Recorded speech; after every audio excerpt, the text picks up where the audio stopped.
Welcome to your first week of recaps here in Division AC.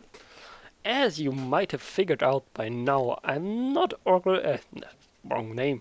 I'm not Freddy Gibbs. He sadly doesn't quite have the time available to commit to doing a recap every week. So for now, you'll have to deal with me until we find you a proper recapper. So I can't quite tell you what the future will hold for you guys, but for now, for this week, you'll get me as your recapper. Now, let's now that the organizational stuff is out of the way, let's take a look at your games. And the first game that was played was Quiguanas versus the Order of the Night Bowl. The game ended in a draw, 12 armor breaks to 6. It's quite in favor of the Lizards, but the ball possession was mostly in favor of the Bretonians. Blocks were 61 to 39. The actual removals were in favor of the Lizards as well. So looks like the Lizards did well with the bashing, while the Brats did well with the ball handling stuff. If we take a look at these SPPs, some quite nice SPP on both sides. 12 SPP for the Lizards, 10 SPP for the Brats. That's not too shabby. Let's see if anything is standing out on the dice rolls. Not really. Crocs behaving as expected. 2 rerolls spent on Loner. That's interesting. On the other side of the fence, Dauntless working as you'd expected. Not too much dice rolled. So little I can tell you about the game itself. So let's take a look at the teams. Now, I don't quite know how the teams looked before that. I can only tell you how they look now. And block on a Saurus, that's nice. Sidestep on a Skink, I liked it as well. Catch as a first skill on Skinks is interesting, but okay. While I'm not exactly a big fan of Sneaky Kid on Skinks, it's not very often worth it. We are sitting on 2 team rerolls, which is quite low for after 5 games, but he probably had to spend his money on getting Saurus back that died or something like that. So the Saurus is looking good. It's getting some interesting choices, but you do you, Extreme. You do you. Now, let's see if I can find their opponents. There they are, the Order of the Night Owl. We have a Stand Firm Blitzer. That's interesting. That's a double spend on a Stand Firm. Usually you'd expect that to be a mighty blow. Interesting to see what Mortal's plan is here. We also have a Blitzer with Dodge and Sidestep. That's a great piece to have. Only 2 blockers and a bunch of peasants. Let's see if those peasants are harmed or are they only MNG. The dirty player is only as a MNG. Tim is also only MNG. Also a guard. I'm sorry about that. Guard on a lineman is great. You'll live it until it breaks. And then you'll have to move on. It is quite team value efficient. Only 1130 TV. Sitting at 3 team rerolls. Apothecary. That's nice. And it's an interesting build. I'm curious to see where he goes from there. Now, who do we have next on the schedule? Mortimer team versus the Edgy Stunties, and the Edgy Stunties took home a 2-0 win. Now, from the name Edgy Stunties, I wouldn't quite have expected a Jorf team. You're fooling people here. fooling people. That's just rude. MVP on the blocker and the werewolf. Those are some nice MVPs. Armor breaks were in favor of the dwarves. And the death on the necro side. Ooh. Ball possession is in favor of the dwarves. So are the blocks. And so are the removals. Those are some nice removals. A little bit unfortunate for the necro here. No, let's see. SPP wise, it's looking a lot better for the dwarves than for the necro, but it's enough to level a wolf, I'd assume. Let's take a look at the dice rolls. Necro, not the greatest set of dice. Actually, stunties. That's a lot of going for it. And yeah, about average, but damn, that's a lot of going for it, even with wolves. Pickups 3 out of 3, that's also quite impressive. Let's take a look at the actual teams. Where's the Mortimer? Mortimer, where are you? There's the Mortimer team, coached by Darkusal. And that's an interesting starting build. The werewolf got blocked now. We decided to start with 2 ghouls. 1 flesh. How old is the flesh golem? No, 1 game old. So he started with 2 ghouls, a white, 1 flesh golem, and 1 werewolf. Not a starting build you'd see often. Usually you see... I'd recommend people to go with 2 flesh golems and 2 whites in any case. And then either go with 1 wolf and 1 ghoul or 2 wolves. But... yeah, let's see if Dark Soul can make it work. Block. The 2 skill choices he made are looking good. 3 team rerolls also looking good. Can't complain, can't complain. Starting build is interesting, but... you know... choices each coach has to make for himself. Then the edgy stunties now. I'm still a little bit confused about the name. That's just rude. Also, the ordering of the players is interesting. Looks like each bull is leading 3 blockers. Got 2 guard blockers, which is nice to have. A bull with block, also good to have. And the SPP are well spread on the important players and not on the hobgoblins. Yeah, Triago is leading a good looking team. He's having success. He's just confusing me with his names. And interesting player names. Interesting player names. Now let's move back to the schedule. Next up is Nurgle in the Jungles versus the Calm Warriors. Close win for the Calm Warriors. Paid with a dead Beastman. And Rotter stole the MVP here for Nurgle in the Jungles. Armor breaks were quite even. A pass on the Nurgle side. Interesting. Ball possession overall quite low but even. Blocks were quite even. The removals were in the favor of the Nurgle, but only slightly. Yes. Let's look at the SPP. SPP are looking good for Nurgle. They got the actual injuries. The Chaos only KO'd stuff. So from a development point of view, the Nurgle are probably quite happy about the game. Calm Warriors were probably not so much, but they got the win instead. I think that's also nice to have. Now let's take a look at the actual dice rolls. Anything jumping out over here? Nurgle being bad at dodging, that's expected. Really stupid beast, behaving quite average. On the Calm Warrior side of things, yeah, fall appearance being as expected.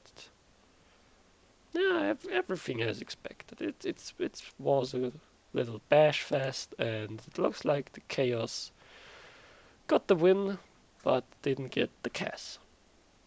So let's take a look at the 2 teams. Where are we? No Nurgle on the first page. There is the Nurgle in the jungles.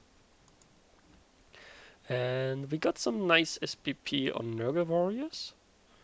Looks like we either scored with this one or we made the pass. No, he scored a touchdown. That's really nice. Hard work to get a touchdown on a Nurgle warrior. Rota with block. Interesting. Most players would have probably gone with a dirty player first, or maybe even kick. Pestigor with block is also nice. A second Pestigor there. Beast of Nurgle is close to the level. It's a nicely developed Nurgle team for 3 games. Yeah, I think you take it. Unlucky with the MVPs, but other than that, he's doing good work. Good work. Also still sitting on 2 rerolls. Probably the next thing on the priority list to get the 3rd team reroll. Now let's look at Buckingham's opponent, the Calm Warriors. 1100 TV Chaos. A Beastman with agility and an armor value 7 Beastman. I'm not sure if I'd keep that one. I mean, he has block, which is good to have, but it's dangerous to run around with armor value 7 pieces. A Chaos Warrior who got block, another Chaos Warrior who got a touchdown. MVPs mostly on Beastman. It's not a bad looking team. Agility is certainly nice to have, but also not exactly much development, especially for 5 games. Looks like GM82 struggled a bit in the first games, as it often does for Chaos. With no skills, there's high failure rate for stuff. Yeah, that was a good sentence. Don't you dare say anything else. Back to the schedule. The Brighton Greed lost 1-3 against Goblin Lives Matters. Now, for a second, I thought I could look forward to Goblin win taking home a win, but it's Underworld, and I mean, I do also enjoy Underworld, but it's not quite as good as Goblin. Armor breaks very much in favor of the Goblins, but they suffered a death and 2 exposures. Looks like they play a foul-heavy game, which is reasonable against Darkles. Take a closer look over here. Ball possession was quite even. 2 passes for the under. Words are way too hard, I tell you that, especially when you're talking to yourself. 2 passes for the Dark Elves and a pass for the Underworld. Removals very much in favor of the Underworld. And yeah, let's take a look at the SPP. Some really nice SPP on the Underworld side. That's 21 SPP, that's impressive. And not the worst SPP for the Dark Elves. Let's see if there's anything jumping out here at the dice rules. Not too much. Not too much. Oh, pretty much average, as you'd expect. Goblin Lives Matters. Looks like the troll hasn't exactly been behaving well, but also a fairly low dodge rate, but you don't know how many of those were with a reroll and with an inbuilt reroll by dodge or not, so it is hard to tell. And because it's hard to tell, we take a closer look at the actual teams. Let's see if I can find my Dark Elves. There they are, 970 team value. And that's because half the team is missing. Now, we have a nice Witch Elf with Wrestle, which is an interesting first skill choice. Usually you see them go with block first, the first Witch Elf. We have a Strength Up lineman, which is very nice. A Dodge Line Elf. And an Agility Line Elf. Let's see if he got harmed. Only MNG. Let's see if a Blitzer, how is he looking? Only MNG, so he's fine. And the lineman we probably don't care too much about, but he's also only MNG. So a Dark Elf team with already some nice players. Those are some nice setups. And a nice spread of SPP. Really, the team is looking fairly good. Only 3 blitzers. Probably next thing on the list is to get another blitzer. And, well, let's see where he takes it from there.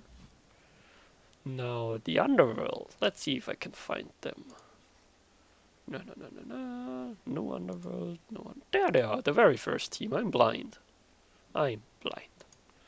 Burner here. Those are some nice looking blitzers. 36 SPP spread over the 2. That's really good.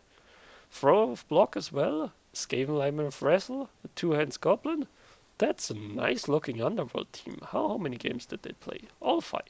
So they got some really nice SPP out of those games. They're looking good. I'm impressed. Burner doing good work. Also agree with basically all the skill choices. I would like it if you moved the goblin here down there, just to not confuse me with Gublik there, but you're doing well. I don't think I need to tell you anything about the game. Now, next up on schedule is All Rats Must Die versus Marak Marauders. Oh, that's the wrong button. Here we are. A 1-1 draw. Tomb Guardian getting SPP is great. And the Red getting an SPP. 3 armor breaks to 10. Probably as you'd expect. Ball possession mostly in favor of the Camry. That's not something you see often. Usually they have a quite hard time with the ball. They have twice as many blocks. Injuries, removals were slightly in their favor. It's nice for them.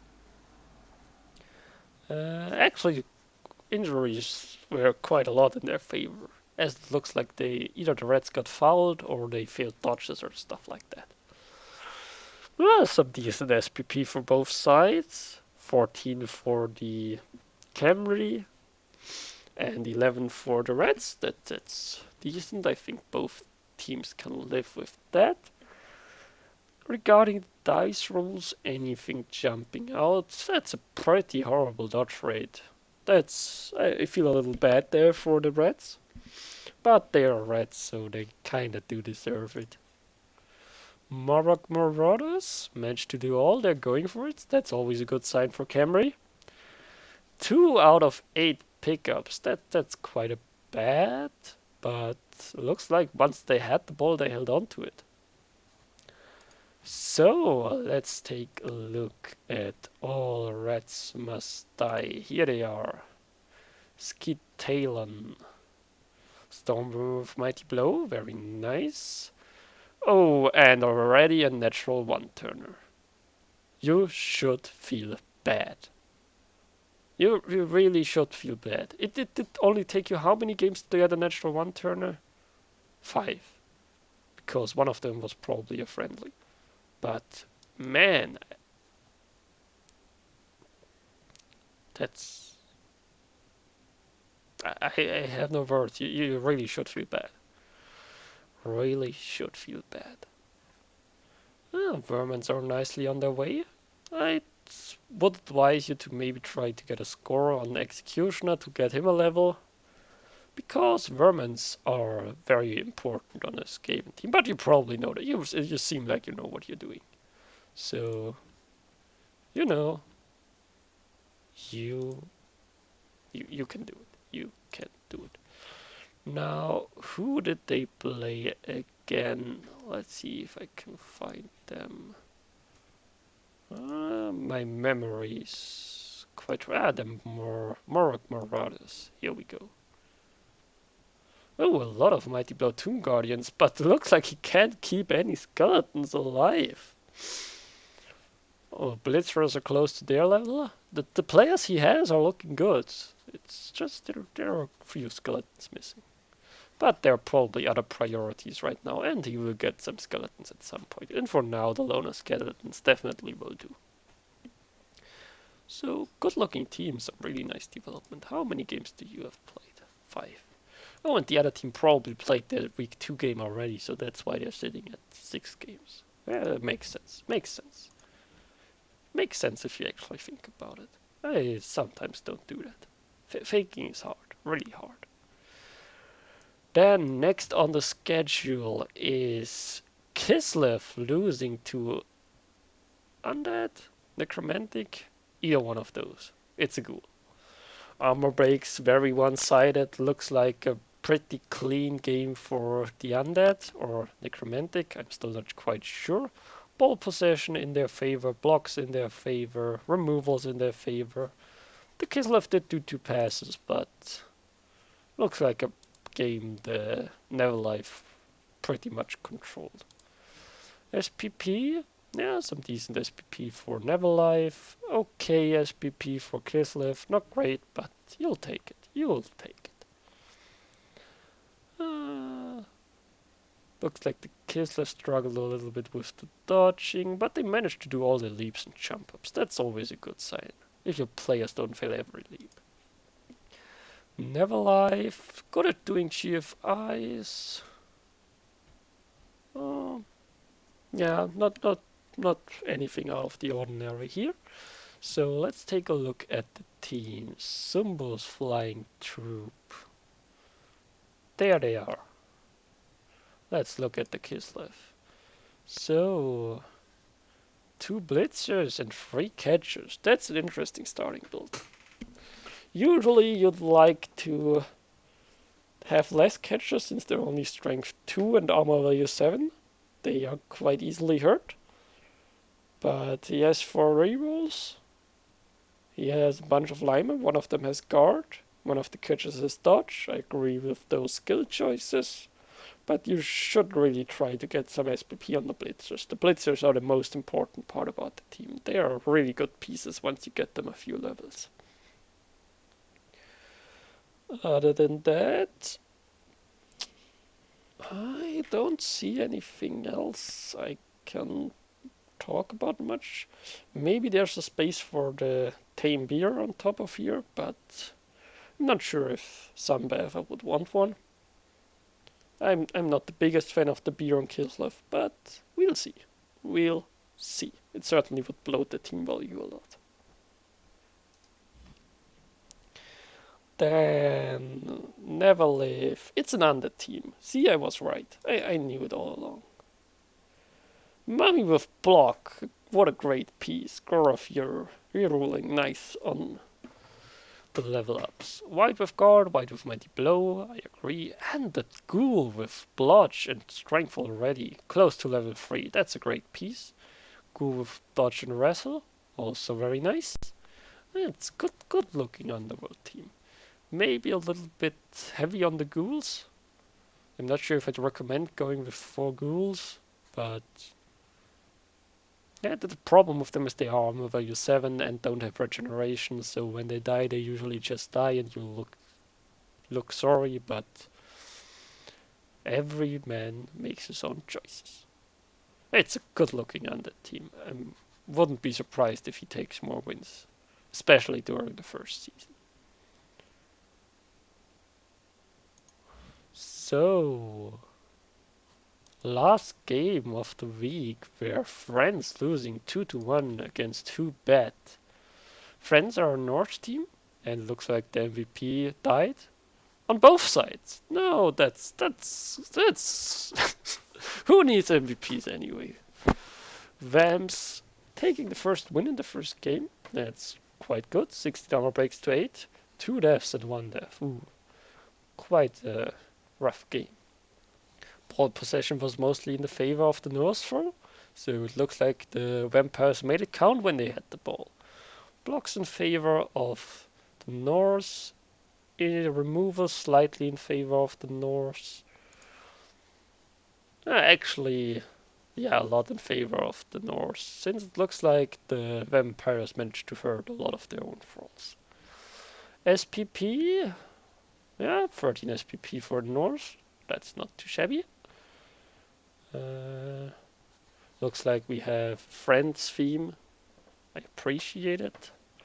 On the other side, we have actually quite some nice SPP. 18 and I think a fair bit of that on vampires. Now you would have to reduce 5 each because there wasn't that players, but that's technicalities. Technicalities, I tell you. Dice rolls! Anything out of the ordinary. Looks like friends are bad at dodging. Not too many dice rolled. Other than that, what's the bloodlust count? Bloodlust count is pretty much average.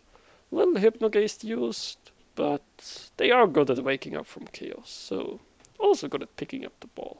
Those are some pretty decent stats. Now let's take a look at the last two actual teams. France, Norse, how are we looking? Two Berserkers with Mighty Blow, out of order to annoy me. Good job. A runner with agility, that's a great piece. Move and bust the 30 player, that's unfortunate, but you probably live with it for now. And what do we have here? Just an MNG, so he'll be back next week. That's some nice development for how old is this team? Oh, for 6 games, it's actually not the greatest development. I would have expected them to be more like on 3 or 4 games. But the development he has is looking nice. Nice indeed. Now, the last team. Who bet the vampires? Looks like they went with 4 vampires and they have an agility 6 vampire. Whoo-hoo! Another 2 block vampires? That's an interesting piece. You know, who needs actual skills if you can just go with a good stat line? Agility 6 vamp. Disgusting. Little surprised he didn't do more hypnagogies. Maybe the block. Well, I don't know. Thralls, they are a little low numbers, but we have a wrestler thrall. Maybe he's going to buy a few more. We'll see. He certainly has some cash available, and I don't see anything else he would really need right now. He could go up to 5 team rerolls, but he's probably more looking to get lead on one of the thralls, if he's looking for 5 rerolls. Yeah, it's a good looking vampire team. Random Boy would be very jealous of that piece, but he's jealous of every good piece. So, let's take a look at the leaderboard. A lot of games have already been played in week 2, so it's not quite telling. So, yeah, probably just jump that one for now, since, I mean, Underdog doing well. Yeah, it's hard to tell with the mixed bag, since I only got notice fairly late that Freddy Gibbs couldn't do his recap, so you know that's why it's on Friday. Now let's look at the coming week matchup. We have Underworld versus Lizard, or Lizards versus Underworlds. That will be an interesting match. I'm curious to see who takes the win. I'm probably going with the Underworld. They had a great looking team. Column Warriors versus Morag Marauders. That will probably be another bash fest, so probably a 1-1 or a 1-0 victory for either one of them. Edgy Stunties already played, so did the Order of the Night's Owl versus the Who Bet. Mortimer Team versus Friends. That's also an interesting one. Quite hard to predict that one. I'm not quite sure. I'm probably going with a draw, since I don't actually know that much about the teams. Nurgle in the Jungles versus Kislev, Sambo's Flying Troop. Nurgle versus Kislev. That will be an interesting one. 2 teams that very much struggle early on. And the Brighton Greed versus Oreds Must Die is also already played. So, not too much to predict. The predictions I make are probably wrong. I'm probably going to give it to the Nurgle here. I like Nurgle. Once they are still small and underdeveloped. Later on they get a lot more annoying. So I hope you liked that rather short recap, and I hope you enjoyed it. And we'll see who will be your recapper next week. I can't promise anything yet. Maybe it's me again. Maybe it's one of the other teams. Maybe it's a completely different guy. I hope you enjoyed it nevertheless. And yeah, good luck with the remaining games this week. And good luck with the remainder of the season. Bye.